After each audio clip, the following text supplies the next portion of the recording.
మెదడు నరముల సంబంధిత వ్యాధులతో బాధపడుతున్నారా? కర్నూలు, హైదరాబాద్, చెన్నై, బెంగళూరు వంటి నగరాలకు వెళ్లకుండా ఇప్పుడు మన పొద్దుటూరులోనే ఈ సమస్యల పరిష్కారానికి అందరి కోసం స్థాపించబడింది వెంకటారాధ్య న్యూరో కేర్. మా అడ్రస్ డోర్ నంబర్ 9/397 ఈశ్వర గ్యాస్ ఏజెన్సీ పక్కన, హోమ్ హాస్పేట, పొద్దుటూరు, కడప జిల్లా. మా ఫోన్ నంబర్ 8519901459.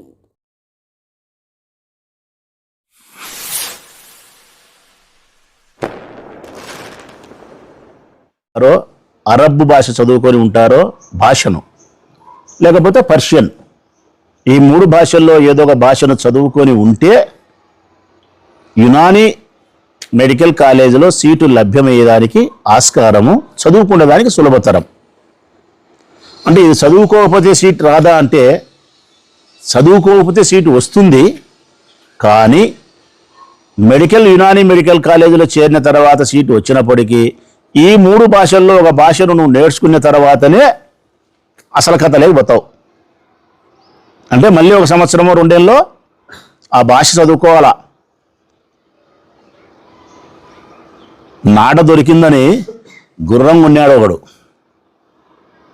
గుర్రం దొరికితే నాడ కొంటే పర్వాలే, నాడ దొరికితే గుర్రం కొన్నాడు. యునానీ మెడికల్ కాలేజీలో చదువుకునే దానికోసము అరబ్ భాష వచ్చి ఉండాల, పర్షియన్ భాష వచ్చి ఉండాల, ఉర్దూ వచ్చి ఉండాల. నేను అడుగుతా ఉన్నా ప్రజలను, ఎవరైనా 100కి 90 మంది ఈ భాషలు వచ్చి ఉంటాయా? అరబ్ భాష వస్తుందా? పర్షియన్ భాష వస్తుందా? ఈ మన భాషలా ఉర్దూ భాష ఎంతమందికి వస్తుంది? ముస్లిం కమ్యూనిటీలో కూడా ఉర్దూ భాష అందరికీ రాదు. హిందీ వేరు, మన తురకం వేరు, ఉర్దూ వేరు. ఇది మనం నేర్చుకోవాలా.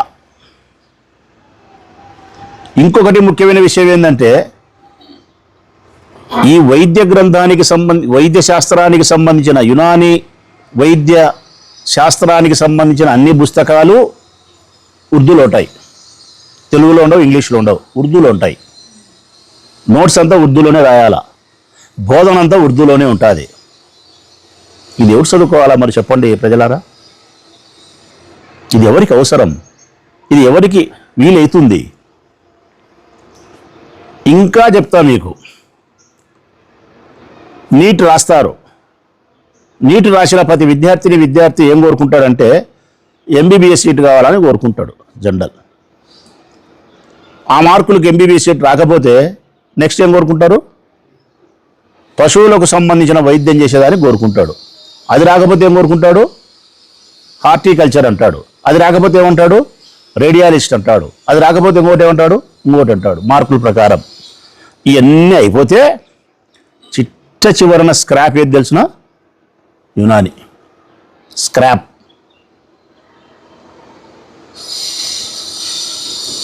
పోనీ ఈ కాలేజీలు రాష్ట్ర వ్యాప్తంగా ఎన్ని ఉన్నాయని ఒకసారి చూద్దాం. రాష్ట్ర వ్యాప్తంగా ఎన్ని ఉన్నాయని చూద్దాం. ఆంధ్రప్రదేశ్ రాష్ట్రానికి సంబంధించి 26 జిల్లాలకు సంబంధించి 5 కోట్ల మంది ప్రజలకు సంబంధించి 1,60,00,000 మంది కుటుంబాలకు సంబంధించి ఒక్క కాలేజ్ ఉంది ప్రజలారా. యునానీ కాలేజ్ ఒక్కటింది, ఒక్కటే. అది గవర్నమెంట్ కాలేజీ, ప్రైవేట్ కాలేజీలు లేవు, ఒక్కటే.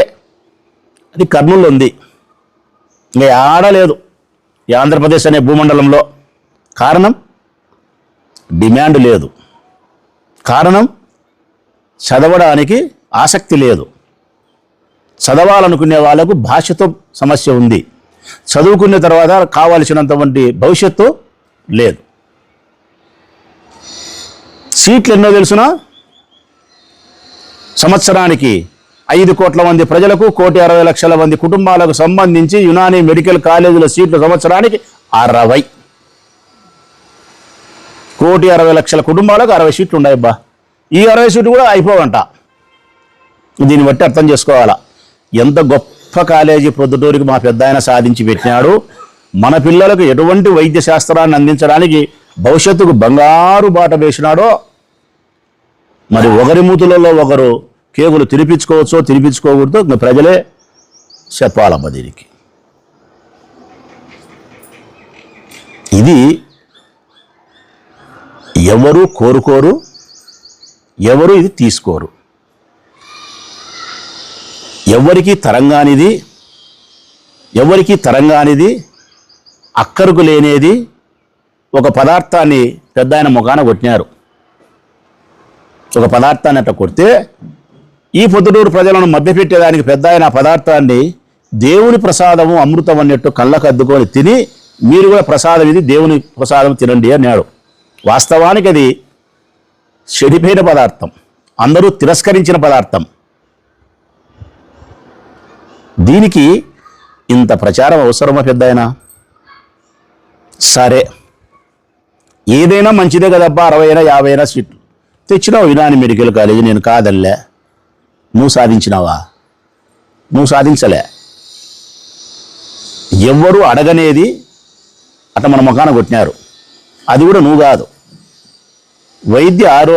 ఆరోగ్య శాఖ మంత్రి ఎవరైతే ఉన్నారో సత్యకుమార్, ఆయన ప్రొద్దుటూరులో ఎప్పుడో సంసారం చేసినాడు కాబట్టి ప్రొద్దుటూరు మీద కొద్దిగా నాదని నుండి ఏదో ఇచ్చినా అనిపించుకోవాలని చెప్పి దేవుడు ఆశించలే కాబట్టి ఈ ముఖాన కొడదామని మన ముఖాన కొట్టాడు ఆయన.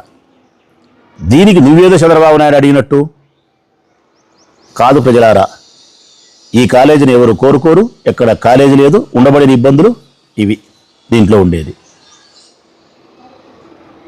కానీ వాస్తవానికి ఎన్నికల కంటే ముందు పెద్ద ఆయన చెప్పినది, పెద్ద ఆయన కుమారుడు కొండారెడ్డి గారు చెప్పినది, ఈ ప్రొద్దుటూరు నియోజకవర్గానికి నేను ఒక మెడికల్ కాలేజీ సాధించి పెడతాను అని చెప్పినాడు. ఈ ప్రొద్దుటూరు పట్టణ ప్రజలందరి తరఫున మీకు ఓట్లేసి గెలిచినారని మీరు అనుకుంటున్నారు కాబట్టి, నేనైతే అనుకోవడంలే, ఈవీఎం మిషన్లే, ఎన్నిసార్లైనా నా పాయింట్ అదే. మోసం చేసే గెలిచినారు మీరు, నిజాయితీగా గెలిచలే. మీరు ఎన్నిక కాబడినారు కాబట్టి ఏ రూపంలోనైనా కానీ ఎన్నికల కంటే ముందు మీరు ఇచ్చిన వాగ్దానం ఏమైతే మెడికల్ కాలేజ్ ఉందో, మీరు మెడికల్ కాలేజ్ తీసుకురావాలా. 2 ఏళ్ళు గడిచింది, ఇంకా 3 ఏళ్ళు ఉంది, తీసుకురావాలా. మీరు మెడికల్ కాలేజీ మీరు తీసుకురాకుండా ఎవరికి అక్కరలేనిది, పిల్లలకు ఉపయోగపడినది, చదువుకోనేది మన ముఖాలు ఇసిరి కొడితే ఆ దీసకొచ్చి ఇదేదో పెద్ద మేలు చేసినానట్టు చెప్పుకొని మెడికల్ కాలేజీ యొక్క చర్చను ముగించాలా అనుకున్నారేమో. కుదరదు, అది మీరు సాధించాల్సిందే. మెడికల్ కాలేజీ మీరు సాధించి తీరాల్సిందే. యునాని మెడికల్ కాలేజ్ ద్వారా మీరు మెడికల్ కాలేజ్ యొక్క సాధనను మీరు విస్మరించినామని అనుకుంటే మాత్రం కుదరదు. తప్పకుండా మేము ప్రశ్నిస్తూనే ఉంటాం. ఇంకా ప్రజలారా, యునాని వైద్యం గురించి కూడా మీకు తెలియాల. ప్రజలకు ఇది ఎంతవరకు మనకు ఉపయోగం, ఎంతవరకు ఉపయోగం కాదనేది కూడా మీకు తెలియాల. అసలు యునాని అనే పదమే మన పదం కాదు, గ్రీకు పదం. అది గ్రీకు పదం. ఈ వైద్యమే గ్రీకు దేశంలో పుట్టింది, భారతదేశంలో పుట్టిన వైద్యశాస్త్రం కాదు ఇది. ఎక్కడో గ్రీకు దేశంలో పుట్టినటువంటి వైద్యశాస్త్రం. తర్వాత దాన్ని ఇస్లాం మతం డెవలప్ చేసింది.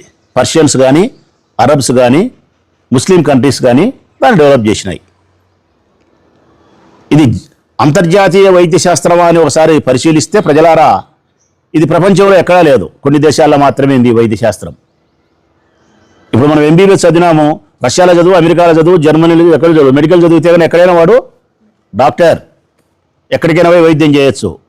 కానీ యునాని మెడికల్ చదివితే కొన్ని దేశాల్లో మాత్రమే వైద్యశాస్త్రం ఉంది, అంతర్జాతీయమైనటువంటి వైద్యశాస్త్రం కాదు, విలువ లేదు. పోటీలబ్బా, భారతదేశం వరకైనా మనం అనుకున్నాము, భారతదేశంలో ఉంది, జాతీయ స్థాయిలో ఉంది అనుకుంటే 6 రాష్ట్రాల్లో ఉంది భారతదేశంలో. ఆంధ్రప్రదేశ్లో ఒక కాలేజీ, తెలంగాణలో, కర్ణాటకలో, మహారాష్ట్రలో, ఢిల్లీలో, ఉత్తరప్రదేశ్లో. నువ్వు భారతదేశంలో ఎక్కడ లేవు ఈ కాలేజీలు. ఈ యునాని మెడికల్ సీట్ సంపాదించుకొని చదువుకున్న పిల్లలు ఎవరైనా ఉంటే వీళ్ళు పెద్ద పెద్ద సర్జరీలు చేసే అర్హత కూడా లేదు. పెద్ద పెద్ద సర్జరీలు, నేను కాన్పు చేయొచ్చా, నేను కడుపు పోవచ్చా, నేను కిడ్నీని కడుపుకోవచ్చా, లేకుంటే పేగులకు ఏదైనా ఇబ్బంది వచ్చి కడుపు నొప్పి వచ్చి నేను చేస్తా, ప్రాంకియాస్ లేవు. మీరు పెద్ద పెద్ద సర్జరీలు చేసే అధికారం కూడా వీరికి లేదు. చిన్న చిన్న సర్జరీలు చేయొచ్చు. అంటే పిరేకు గుల్లలు వేసింది, ఏడా పిరేకు ఒడగులలో వేసలే సార్, అది ఒడగులో తెంపు పెట్టడం, ఎర్రమట్టి పట్టిస్తాను చూడి, అట్లాంటి సర్జరీలు చేసిళ్ళు. ఈ వైద్య శాస్త్రానికి సంబంధించి ఇది ప్రధానంగా ఎట్లుంటుంది వైద్యశాస్త్రం అంటే, మొక్కల మీద లేకుంటే ఖనిజాల ద్వారా జంతువుల యొక్క మూలాల నుంచి తయారు కాబడిన ఔషధాలు ఇవి. మొక్కల్లో నుంచి సహజమైన ఔషధాలు ఏవైతే ఉంటాయో అవి తీసుకుని తయారు చేయాలి. లేదంటే భూమిలో దొరికే ఖనిజాలు ఏవైతే ఉన్నాయో వాటి ద్వారా, లేదంటే జంతువుల యొక్క మూలాల నుంచి, వీటి నుంచి మందులు తయారు చేయాలి. ఈ వైద్య శాస్త్రం అంతా ప్రధానమైన దృష్టి దేని మీద పెడతారంటే ప్రజలారా, జీవన శైలి మీద పెడతాది ఈ వైద్య శాస్త్రం. అంటే పొద్దున్నే లేయి, 1 గంట ఎక్సర్సైజ్ చేయి, వ్యాయామం, ఆహార నియమాలు, జీవన శైలి, శరీరం శుద్ధిపరచుకోవడము, సహజమైన ఔషధాలు, ఇది వైద్య శాస్త్రం. ఇంతే దీంట్లో ఉండేది. దీనికి వైద్యం ఎటు చేయాలా?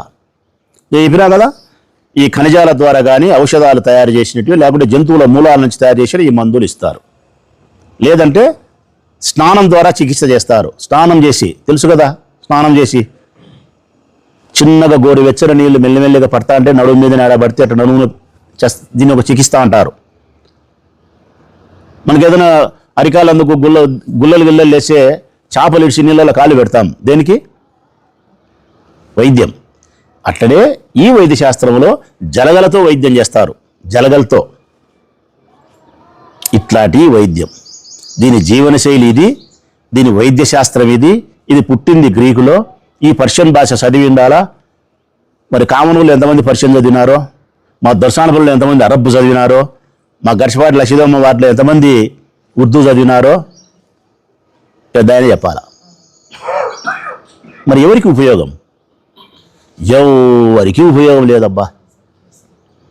ఒక్కరికి ఉపయోగం ఉంది, ఒకే ఒక్కడికే ఉపయోగం ఉంది, చక్కని ఉపయోగం. వరదరాజరెడ్డి కుమారుడు కొండారెడ్డి, ఆయనతో పాటు ఆయన పార్ట్నర్ అయినటువంటి పర్లపాడు మహేశ్వరరెడ్డి, వీళ్ళిద్దరికీ ఉపయోగం. ఏం ఉపయోగము? ఈ కాలేజీ కానీ ఒకవేళ దేవుని దేవల్ల వాళ్ళు ఏదో జీవో ఇచ్చినామన్నారు, జీవోలకే పరిమితం అని నేనంటానా? కాదు, సాధించి పెడతామంటే 10 ఎకరాలు కావాలన్నారు. ఆ 10 ఎకరాలు కామనూరు గేమునూరు ఏడన్నా వాళ్ళకి ఇష్టమైన చూసుకుంటే ముందే ఆడేదన్నా భూములు కొనుక్కోవడము, ఏదైనా సెటప్ చేసుకుంటే విలువలు పెరిగేదానికి. ఆ తర్వాత ఆ 70 కోట్ల కాంట్రాక్ట్ ఎవరు వేయకుండా కొండారెడ్డి దౌర్జన్యం చేస్తా అని చెప్పినాడు కదా, దౌర్జన్యం చేసి ఆయన తీసుకొని 30 ఆయన పెట్టుకొని పావలా పర్లపాడు మహేష్కి ఇచ్చి ఆ 70 కోట్లకు నాసిరకం పనిచేసి అక్కడ భూములు కొని ఆస్తులు పెంచి ఫైనల్గా లాభం ఎవరికి?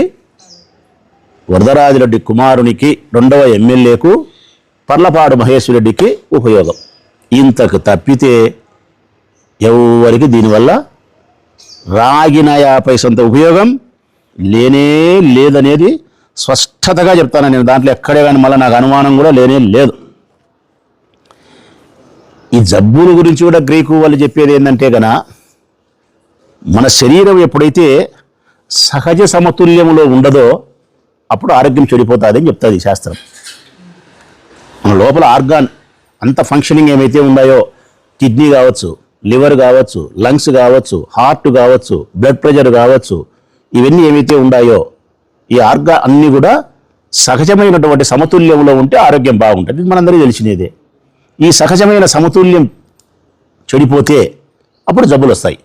అప్పుడు జబ్బులు వస్తే దీనికి ఈ యునాని చేసేది ఏంటంటే కనుక జీవనశైలి విధానం మార్చు, వ్యాయామం చేయి, జలగలతో చేయి, స్నానంతో చికిత్స చేయి, లేకపోతే తిండి తిప్పలు మార్చు, లేకపోతే ఏదైనా ఔషధాలు కావాల్సింటే జంతువుల నుంచి తయారు చేసేది, ఇవి అంతకు మించి చేసింది లేదు. వీళ్ళు డాక్టర్ అని కూడా ఎంబీబీఎస్ డాక్టర్ అన్నట్టు కూడా డాక్టర్ అని అన్నారు. యునాని డాక్టర్ అనాలా, యునాని డాక్టర్ అనాల్సిందే, డాక్టర్ అనే దానికి కూడా లేదు. ఇంకా కరెక్ట్గా ప్రభుత్వ భాషలో చెప్పాలంటే ప్రభుత్వం దాంట్లో ఉంటుంది ఆయుష్, విన్నారు కదా, ఆయుష్ డాక్టర్ అంటారు. ఈ యునాని మెడికల్ కాలేజ్ యొక్క నియమాలు, నిబంధనలు, ఈ సీట్లు, ఈ కథ అంతా కూడా ఆయుష్ పరిధిలోనే వస్తాయి. ఆయుష్ యొక్క పరిధిలోనే వస్తాయి ఇవన్నీ కూడా. ఆయుష్ వైద్య వ్యవస్థలో భాగమే ఇవన్నీ కూడా నాకు తెలిసినంత వరకు. ఎందుకు వైద్యం చేసేది కూడా నేను చెప్పినట్టు ఏంటంటే, ఎట్లా జబ్బు వచ్చింది యునాని డాక్టర్ ఏం చేస్తాడంటే ఇన్ని చెప్తే కూడా ఏది రాష్ట్రంలో తమాషా చెప్పాలి స్వామి, నేను ఉండేదే చెప్తానా. కప్పింగ్ థెరపీ చేస్తారు. ఏది కప్పింగ్ థెరపీ అంటే ఆడినా అదొక థెరపీ. మసాజ్ చేస్తారు. మసాజ్ బ్రహ్మాండంగా ఉంటుంది. తొమ్మిది అంటే బలి ఉంటుందిలే, చివరి అట్లా నరాలు అట్లా అట్లా ఏదో స్వర్గంలో పోయినట్టు ఉంటుంది అన్నమాట. మసాజ్ చేస్తారు. వ్యాయామం చేయమని చెప్తారు. స్నాన చికిత్స చేస్తారు. జలగల చికిత్స చేస్తారు. ఇవి వైద్యం. ఇది యునానీ మెడికల్కి సంబంధించి ఉండేది. ఇప్పుడు ఎప్పటి ప్రజలారా, ఎవరికెవరికి ఇది లాభమో ఎవరికెవరికి నష్టమో? ఈ ప్రొద్దుటూరులో ఉండే పిల్లలకి ఏమైనా లాభమా ఇది? నేను అడుగుతా ఉన్నా, మీకు పర్షియన్ వచ్చా? అరబ్ వచ్చునా? ఉర్దూ వచ్చునా? డాక్టర్ అంటారా? శస్త్రచికిత్స చేస్తావా? పిల్లల భవిష్యత్తు బాగుంటుందా? కాలేజీలు ఉన్నాయా? ఒక కాలేజీ ఉంది, 60 సీట్లు ఉన్నాయి, అవి కూడా అమ్మడబోవు. ఇది తెచ్చి పొద్దుటూరు నియోజకవర్గంలో మా పిల్లల నెత్తిన కిరీటం పెట్టినట్టు మీ ఫోజులా? మీరు బాగుపడేదానికే ఇది? మీరు ఆ చుట్టుపక్కల స్థలాలు కొనుక్కొని లాభపడేదానికి, అది కాంట్రాక్ట్ తీసుకొని మీరు లెక్క 10 కోట్లు 20 కోట్లు సంపాదించుకునేదానికి, స్థలాలు కొని 100 కోట్లు సంపాదించుకునేదానికి మీకు ఉపయోగం తప్ప ఈ నియోజకవర్గంలో కానీ, జిల్లాలో కానీ, రాష్ట్రంలో కానీ ఏ ఒక్కరికి ఉపయోగం లేదు. వీడికి ఈ పేజీ మూసేసి ఎన్నికల కంటే ముందు ఇచ్చిన హామీ ప్రకారం మెడికల్ కాలేజ్ తీసుకొచ్చి కూడా పెట్టినట్టు. పెట్టకపోతే నేను ఒప్పుకోను. మిమ్మల్ని ప్రశ్నిస్తానే ఉంటా. తీరా దగ్గరకు వచ్చిన తర్వాత 28 కూడా మీరు సాధించలేకపోతే 28 సంవత్సరంలో ఈ ఊర్లో నియోజకవర్గంలో ఉండే విద్యార్థులతో పెద్ద స్థాయిలో కూడా ఉద్యోగం కూడా చేస్తా. మీరు చెప్పినారు కాలేజ్ చేస్తామని తేవాలా. నాకు అనిపిస్తుంటుంది పెద్ద ఆయన చూసినప్పుడు, ఉట్టికి ఎగరలేరమ్మా స్వర్గానికి ఎగిరిందంట. నువ్వు అద్దాలే ఇది తెచ్చినా అంటున్నావు. మన ఊళ్ళో చెప్పిన పాత సామెతలు చెప్పాలా నేను? ఇంకా పెద్ద ఆయన చెప్పేది ఏంటంటే మెడికల్ కాలేజ్ తేలే, ఏదో ఒకటి లెబ్బా తెచ్చినా సర్దుకోండి. ఇంకా ఏముంది, ఇంకా యునానీ దాంట్లో మెడికల్ ఉంది, దీంట్లో మెడికల్ ఉంది, దాంట్లో మెడికల్ ఉంది, దీంట్లో మెడికల్, సరిపోలే ఇంకా సర్దుకోండి, ఏదో ఒకటి తెచ్చినాలే. యామగుడు దిక్కు లేకపోతే అక్కమ్మగుడు దిక్కు. ఏం చేస్తాం? పెళ్లి చేస్తాం మళ్ళీ బావకే ఇచ్చి. ఇదంతే, ఇంకా ఏది గతి లేదు. మీ ముఖాన్ని వినాను. ఒక్క పిల్లోనికి కూడా ఈ ఊర్లో ఉపయోగం జరగదు. నేను చెప్పినది అసత్యమైతే తెలుగుదేశం పార్టీ నాయకులు ఎవరైనా పత్రికా ప్రకటన సత్యమేదో చెప్పాలా. ప్రజలు వాస్తవ సత్యాన్ని గ్రహించమని కోరుకుంటా ఉన్నా. వరదరాజరెడ్డి గారి యొక్క జిమ్మిక్స్ను గమనించమని కోరుతూ సెలవు. మెదడు నరముల సంబంధిత వ్యాధులతో బాధపడుతున్నారా? కర్నూలు, హైదరాబాద్, చెన్నై, బెంగళూరు వంటి నగరాలకు వెళ్లకుండా ఇప్పుడు మన పొద్దుటూరులోనే ఈ సమస్యల పరిష్కారానికి అందరి కోసం స్థాపించబడింది వెంకటారాధ్య న్యూరో కేర్ మెదడు నరముల hospital. Doctor R Jayachandra Reddy, MD, paediatric, DM, neurology ఆధ్వర్యంలో అందరికీ వైద్య సేవలు అందిస్తుంది వెంకటారాధ్య న్యూరో కేర్ హాస్పిటల్. మా వద్ద లభించే వైద్య సేవలు పక్షవాతం, మూర్ఛ, ఫిట్స్, తలనొప్పి, మెడనొప్పి, మూతి వంకర, వణుకు, కంపవాతము, మతిమరుపు, నరాల బలహీనత, తిమ్మిర్లు, మంటలు, నడుము నొప్పి, కళ్ళు తిరగడం, కండరంల జబ్బులు, తూలినట్లు నడవడం వంటి వాటికి వైద్య సేవలు అందించబడును. మూర్ఛ వ్యాధి పరీక్ష, వీడియో మూర్ఛ వ్యాధి పరీక్ష, నరాలకు సంబంధించిన కంప్యూటర్ కరెంటు పరీక్ష, కంటి నరములకు సంబంధించిన కంప్యూటర్ పరీక్ష, ఫిజియోథెరపీ వైద్య సదుపాయం, చెవి నరములకు సంబంధించిన కంప్యూటర్ పరీక్షలు ప్రత్యేకంగా చేయబడును. పక్షవాతం వచ్చిన 4 గంటల 30 నిమిషాలలో రక్తం గడ్డం తరుగుటకు ప్రత్యేక సూది మందు థర్బోలైసిన్ నిత్యం అందుబాటులో ఉండట మా హాస్పిటల్ ప్రత్యేకత. చిన్నపిల్లల ఎదుగుదల లోపం, జన్యు సంబంధిత వ్యాధులు, మూర్ఛ వ్యాధులకు ప్రత్యేకంగా చూడబడును. మా అడ్రస్ డోర్ నంబర్ 9/397 ఈశ్వర గ్యాస్ ఏజెన్సీ పక్కన, హోమాస్పేట, పొద్దుటూరు, కడప జిల్లా. మా ఫోన్ నంబర్ 8519901459.